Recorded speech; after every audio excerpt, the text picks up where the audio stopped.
18.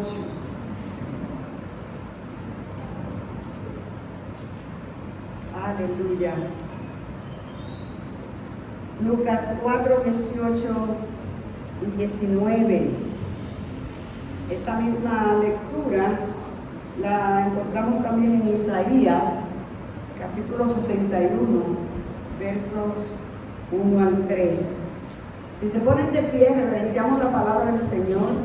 Estaremos sentados por un rato. Vamos a reverenciar la palabra de nuestro Dios y leemos la palabra en el nombre del Padre, del Hijo y del Espíritu Santo. El Espíritu del Señor está sobre mí, por cuanto me ha ungido para dar buenas nuevas a los pobres. Me ha enviado a sanar a los quebrantados de corazón,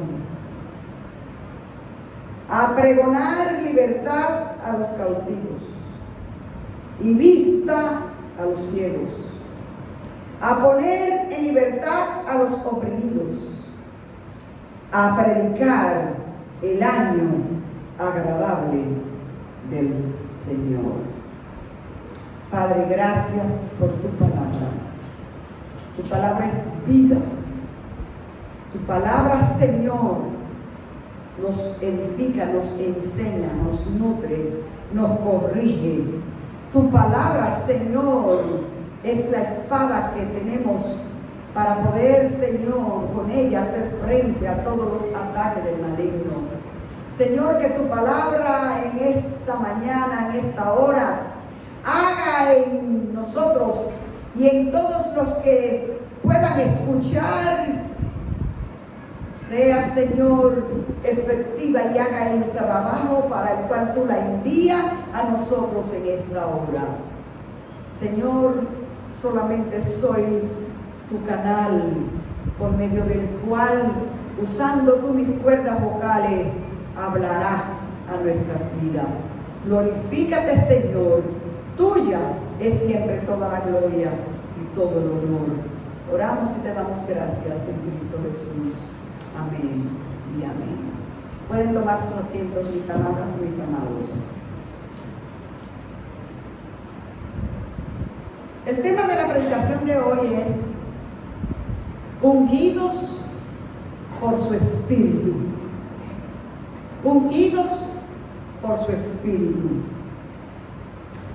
Lucas, en su narrativa, en su registro acerca del inicio del ministerio de Jesús en la tierra, comienza diciendo que Jesús, después que fue bautizado, fue llevado al desierto.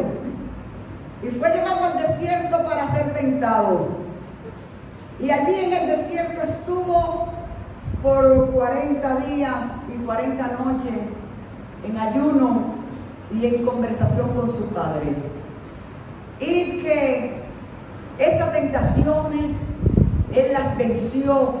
Ese examen lo pasó con nota sobresaliente. Salió triunfante de aquellas tentaciones.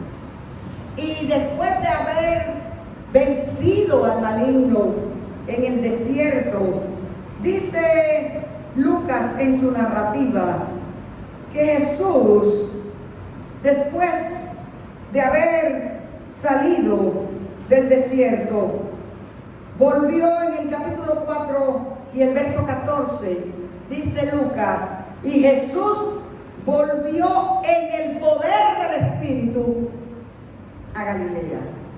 Fíjense que Jesús es llevado por el Espíritu al desierto, pero el mismo Espíritu lo trae a Galilea, lo trae ya graduado, lo trae ya equipado, lo trae ya capacitado para entonces hacer el inicio glorioso de un ministerio terrenal que Cristo vino con un propósito determinado desde antes de la fundación del mundo. Y el propósito de su encarnación era la redención y la salvación del ser humano.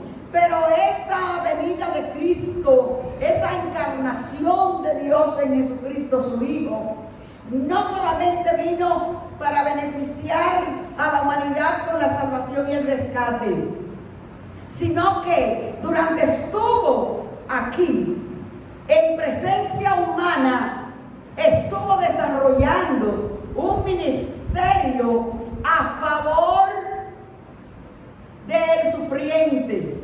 Un ministerio que se identificó con la necesidad cotidiana del ser humano. Si hubiese solamente para venir a la cruz y morir, Jesús se queda incógnito, ¿verdad? Llegó, se encarnó, se declaró que Él es el Mesías, pero se queda sin hacer más nada, porque mi función nada más es morir en la cruz. Pero hay un ministerio amplio que Jesús desarrolla, y ese ministerio es el que da a demostrar que realmente quién Él es, cuál es el poder, bajo qué autoridad Él vino, bajo qué autoridad Él opera. Y por eso en esta mañana vamos a ver una declaración que el mismo Cristo hace, donde Él enfatiza a qué vino. ¿Quién lo envió? ¿Con qué propósito? ¿Cuál es la misión a la que Él ha venido? Y por eso hoy vamos a ver cómo Él es ungido. Ungido para una función, ungido para una misión, que cumplió en su momento y en su tiempo aquí todo lo que debió haber cumplido, no dejó nada sin cumplir. Pero que de esa unción y de ese ministerio fue Él impartió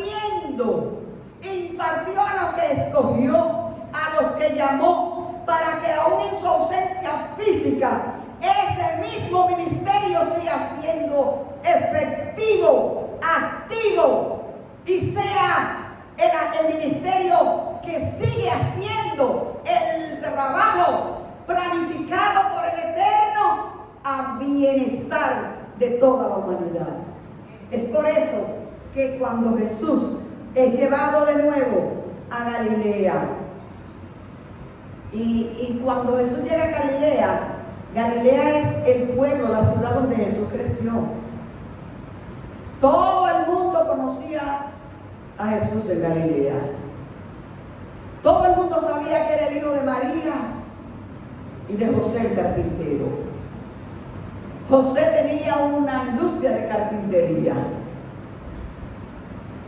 Todo el mundo sabía quién era el ebanista del pueblo, José. ¿Y cuál es el primer hijo de José? Jesús. Todo el mundo lo conocía. Pero ese día en que Jesús, como de costumbre, fue a la sinagoga, todos los judíos tenían la costumbre del día de reposo ir a la sinagoga. Y en la sinagoga era como el templo judío.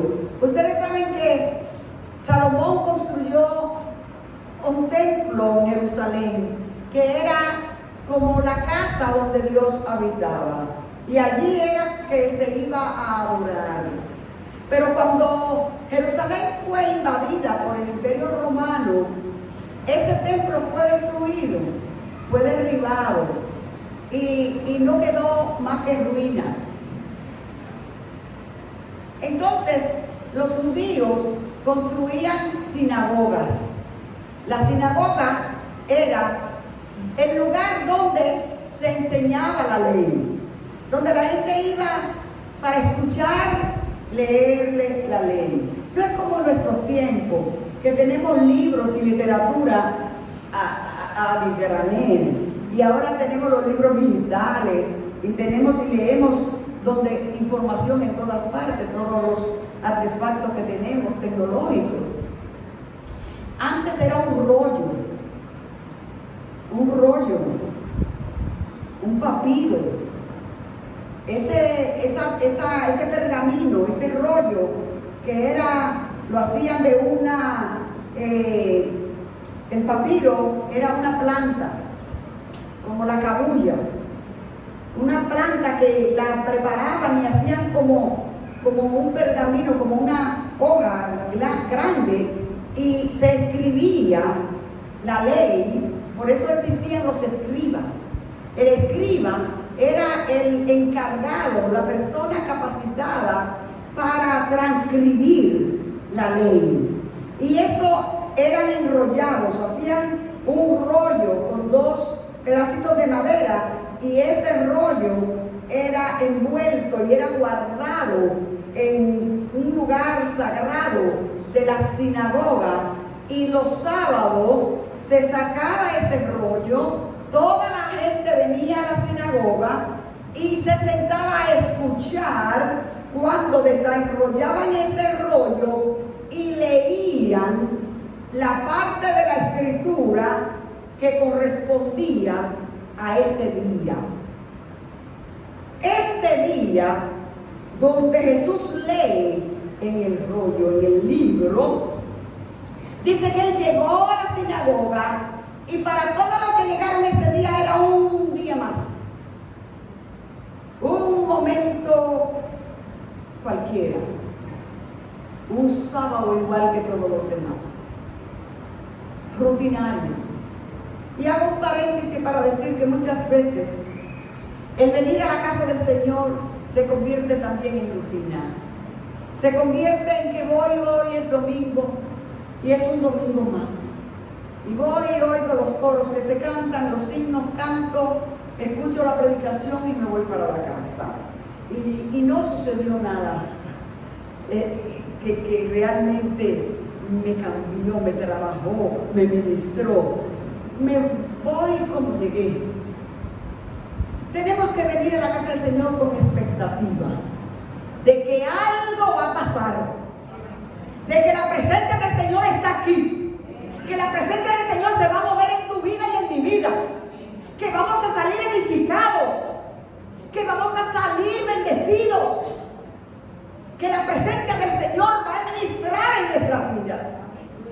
Esa gente que estaba allí esta mañana o esa hora, no sabemos a qué hora, no se imaginó que ese día se iba a hacer la declaración más grande que la humanidad había recibido.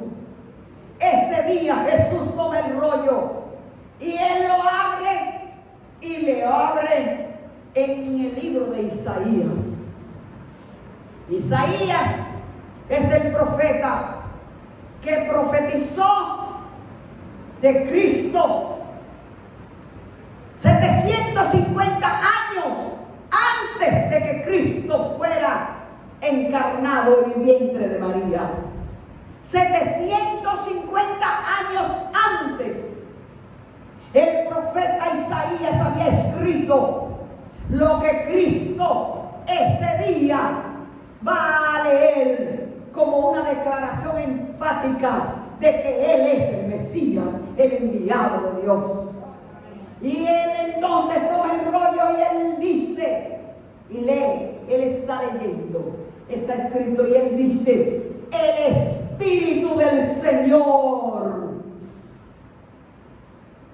está sobre mí. El Espíritu del Señor está sobre mí por cuanto me ha ungido.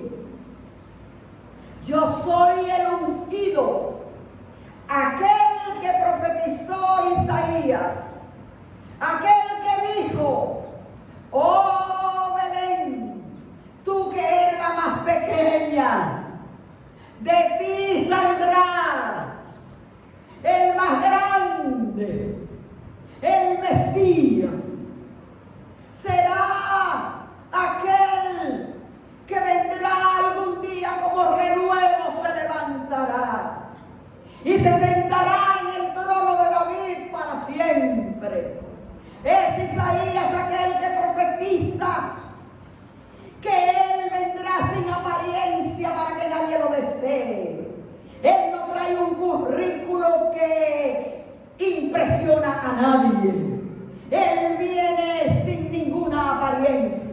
Y aquí cuando él lee el rollo y dice lo que dice después de haberlo leído, la gente decía y se maravillaba, y este no es el hijo de María.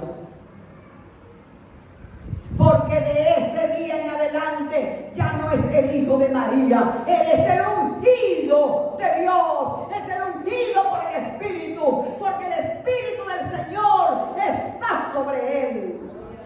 Y cuando el Espíritu del Señor está sobre una persona, hay una diferencia extraordinaria de cielo a tierra. Cambian las cosas, cambia la vida cuando el Espíritu Santo empodera una vida.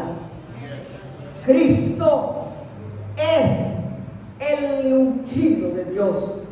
Es aquel que en la visión de Isaías, cuando Isaías entró al templo y vio a Dios sentado en su trono, escuchó: ¿a quién enviaré yo?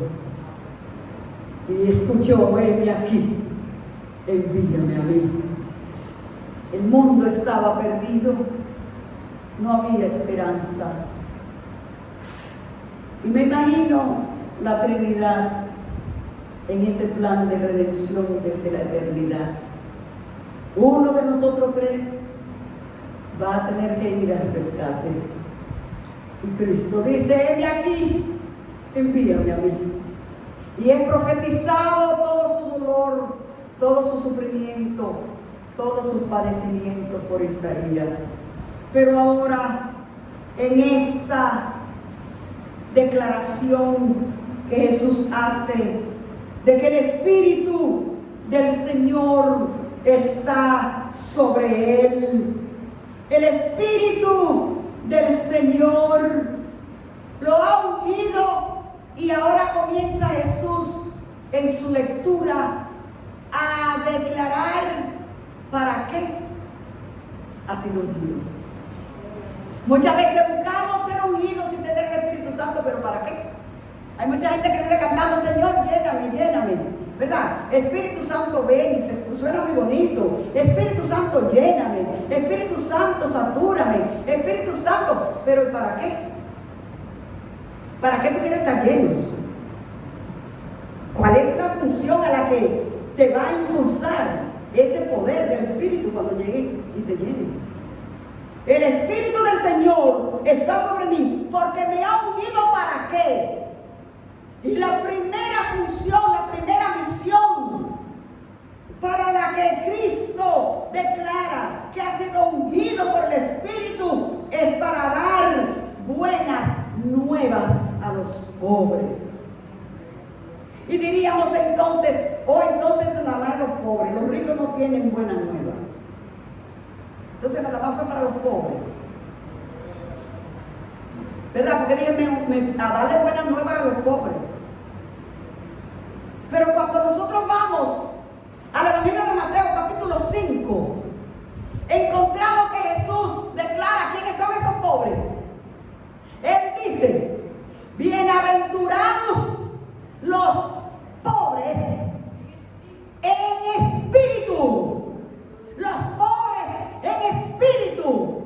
No son los pobres económicamente, porque hay pobres económicamente que son más orgullosos y tienen más riqueza de orgullo, de vanidad y de maldad que muchos que tienen dinero. Hay mucha gente con dinero muy humilde, mientras que hay muchos pobres que son altaneros y orgullosos. Entonces, cuando Cristo dice: me ungió para dar buenas nuevas a los pobres, está hablando de los pobres en el Espíritu, porque Él trae con la unción del Espíritu suficiente provisión espiritual para llenar cada necesidad de toda pobreza espiritual en el ser humano. Hay buena noticia. Él trae esa buena noticia. Es una noticia donde la humanidad estaba en bancarrota, la humanidad en miseria, la humanidad pasando la más oscura de las noches en tinieblas, en pecado y en maldad. Y Cristo trae buena noticia. Traigo buena noticia, porque la luz ha resplandecido. Isaías profetizó y dijo, porque ha venido la luz. La luz ha llegado. Hay buena noticia. Ya puede salir de la pobreza. Llegó la abundancia. Para eso fui ungido, para dar buenas nuevas a los pobres. Pero más que traer buenas nuevas, porque a veces yo traigo buena noticia, pero la noticia no me llega tan directamente. Y lo vemos en los noticieros, ¿verdad? Por ejemplo, en el gobierno hacen un plan y dicen, bueno, el gobierno dispuso de 100,000 millones de pesos para la ciudad de Santo Domingo Este, y va a ser beneficiada toda la población. Pero a veces nosotros lo vemos, no nos beneficiamos. Buena noticia, y uno se alegra, pero esa buena noticia no nos llega. Porque la buena noticia no todo el mundo la recibe como realmente beneficiario de ella. Por eso hay muchos pobres espirituales que dan la noticia, pero a ellos no les ha beneficiado. Porque la noticia tiene que ser parte de ella. Tú tienes que asimilarte a ella para tú recibir el beneficio de esa buena noticia. En Estados Unidos, en el gobierno de Ronald Reagan, yo no sé cuántos recuerdan que Ronald Reagan firmó una ley de amnistía para los emigrantes ilegales. Y esa ley de amnistía era que la persona que tenía más de 7 años siendo ilegal, viviendo allá en Estados Unidos, si llenaba sus aplicaciones, se le iba a legalizar su estatus e iba a tener su residencia. Esa es una buena noticia. Millones de personas ilegales y muchísimos se beneficiaron de eso. Yo conozco mucha gente que tuvo su legalidad por esa ley. Pero una gran cantidad, mayor cantidad de no beneficiados fue porque dijeron, eso es un gancho. Yo no creo eso. Yo lleno esos papeles y eso para salirme a buscar. Eso es para reportarme. y no se beneficiaron. La buena noticia era real. Era de verdad. Pero la gente no la creyó. Y no se benefició de ella. Cristo trae la buena noticia para toda la humanidad. Pero hay muchos que no la han creído. Y viven todavía en su miseria. Cristo vino, pero también para sanar a los quebrantados de corazón. Y ya esa misión de Cristo se va personalizando de una manera más íntima. Ya no es un llamado colectivo, no es una noticia que se difunde por los medios. Es un trato de corazón a corazón. Porque no todo el que anda con el corazón quebrantado lo publica. No todo el que anda con el corazón roto lo anda diciendo.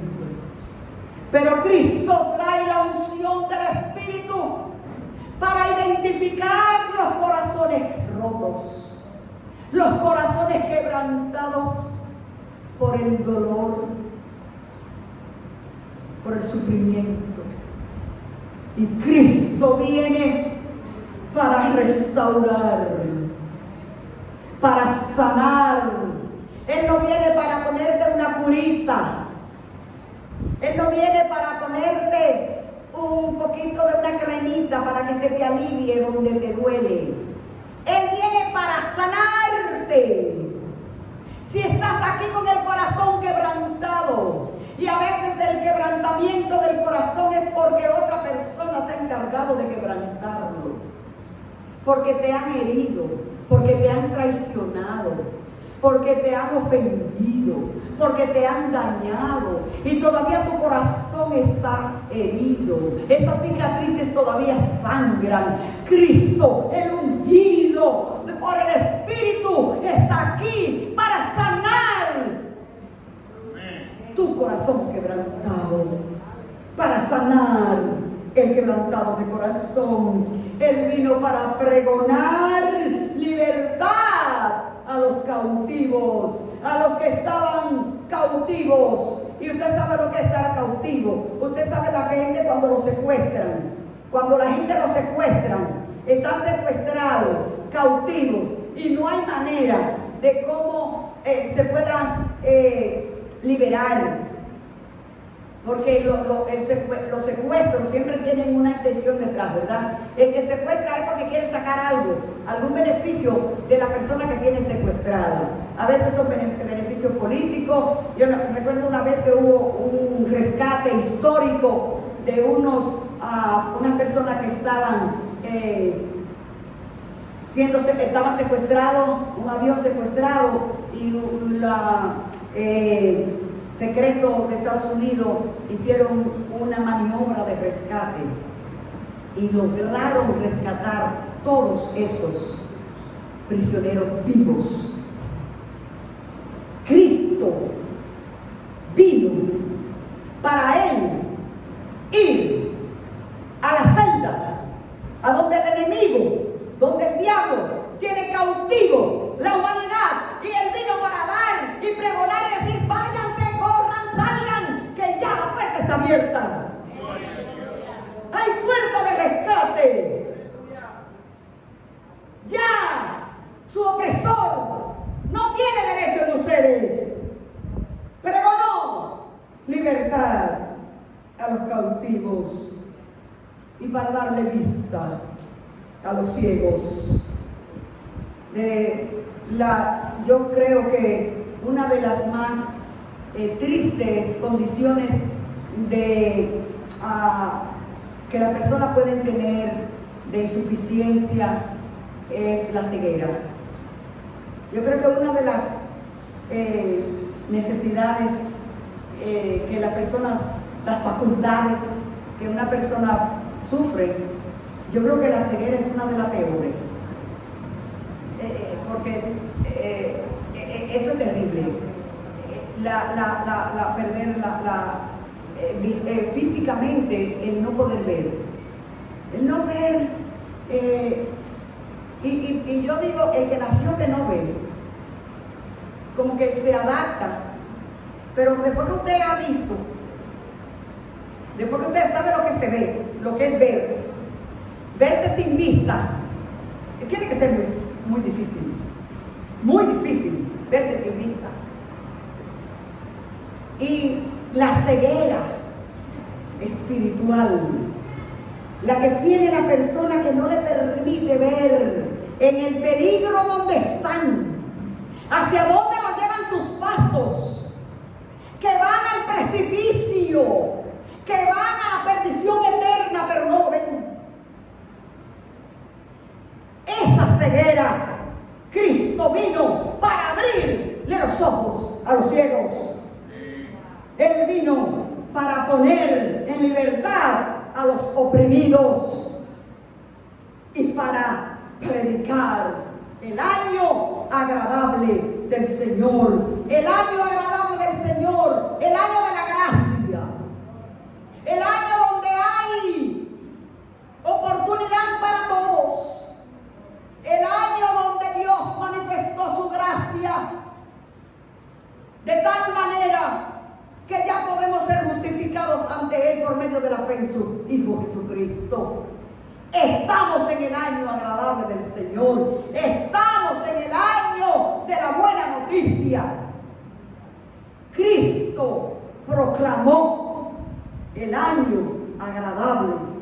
Señor. Pero cada creyente ha recibido la unción y la llenura del Espíritu. En 1 de Juan 2:20 dice que nosotros tenemos la unción del Santo. Usted y yo hemos sido ungidos también. Jesús le dijo a los apóstoles en el Evangelio, en la carta en el libro de los Hechos, en el capítulo 1, Él le dijo: recibiréis poder cuando haya venido sobre vosotros el Espíritu Santo. Y cuando reciban el poder, ustedes podrán serme testigos. El Señor los empoderó, los envió. Él dijo: vayan, liberten cautivos, sanen enfermos, saquen a los presos de la cárcel. Él comisionó a los que llamó, y a nosotros también nos ha llamado. Y ahora Cristo está a la diestra del Padre, pero la unción del Santo sigue vigente en ti y en mí.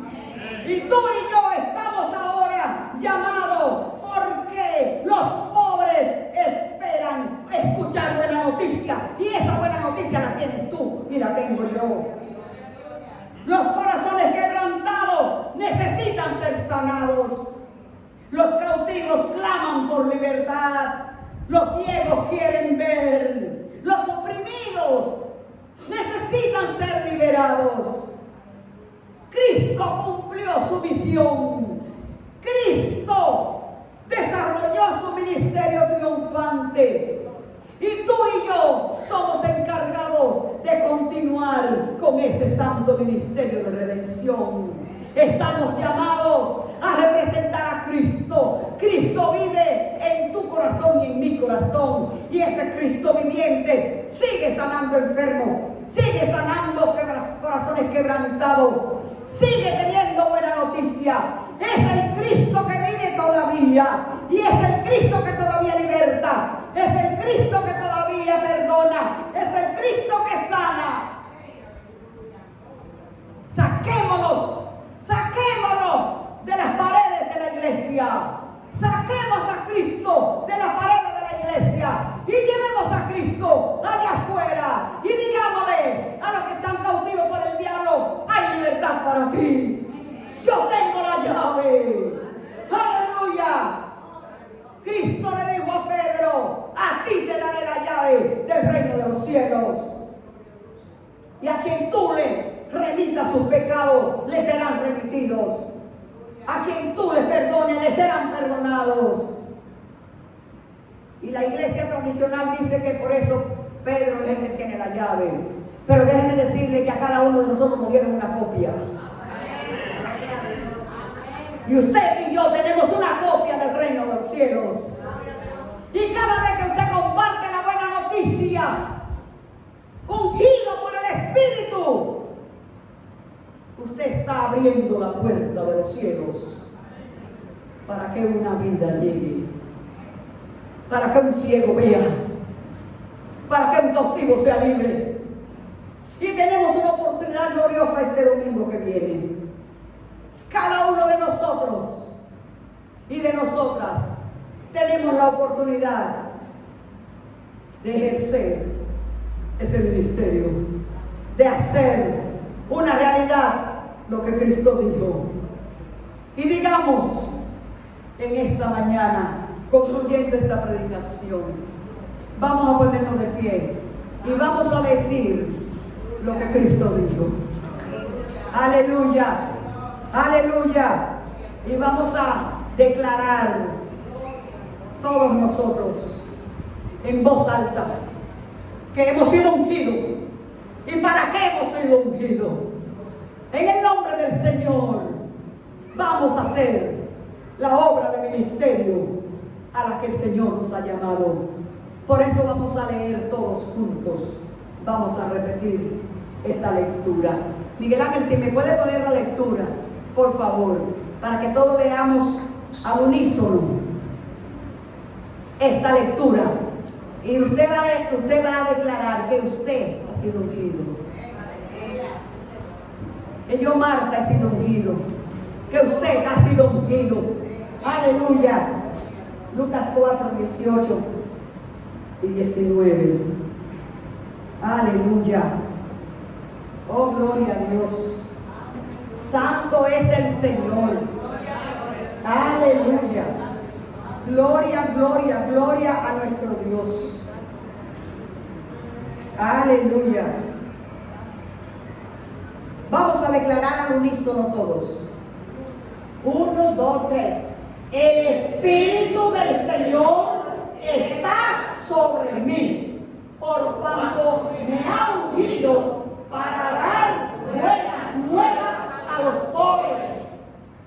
Me ha enviado para sanar a los quebrantados de corazón, para pregonar a los cautivos libertad y a los ciegos vista, para poner en libertad a los quebrantados, para predicar el año agradable del Señor. Amén, aleluya. Gloria a Dios. Hemos sido ungidos. Dele gracias al Señor, porque el Señor lo ungió con su Espíritu. El Espíritu del Señor está sobre usted. El Espíritu del Señor está en su vida. Aleluya. No es su capacidad, no es su conocimiento, es la unción del Espíritu en usted. Cuando usted le habla a una vida, es el Espíritu, es la unción del Espíritu que va a hablar. Cuando usted le da un consejo a una persona, es la unción del Espíritu en usted. Cuando usted aliente a una persona desanimada, es la unción del Espíritu en usted. Aleluya. Oh, gracias, Señor. Gracias por tu Espíritu.